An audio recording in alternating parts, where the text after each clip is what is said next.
At the end of this long canal bordered by water lilies, a huge lake awaits. This small corner of paradise is Hutovo Blato, a nature reserve in southern Bosnia.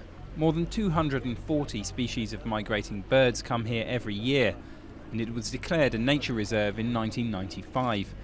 But now it's under threat from a planned hydroelectric project.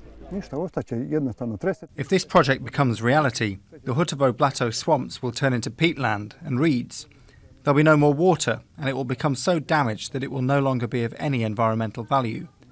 All the birds and other animals will emigrate, and you might as well sow corn here.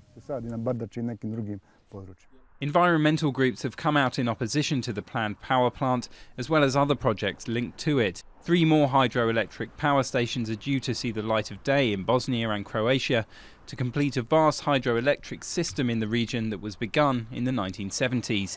Around €800 million have been invested so far, but to get these new power stations up and running, water must be diverted from Hutovo Blato.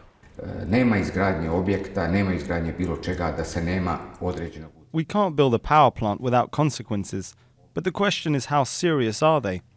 Our objective is to reduce these effects as much as we can, but I have to say that these negative effects can't be avoided altogether.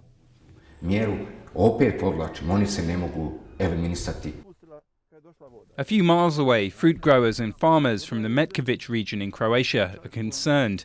Their land is already suffering from severe salinization, and the power plant project could put their crops at further risk. All our crops are suffering, and the water that we have here is already toxic because it is too salty. Agriculture earns the region €30 million a year, almost the same sum expected from the electricity that will be generated by the new plants. Bosnia is one of the rare countries in southeast Europe to export electricity and uses only 30% of its hydroelectric potential. But for some, the cost of boosting that figure is simply too high.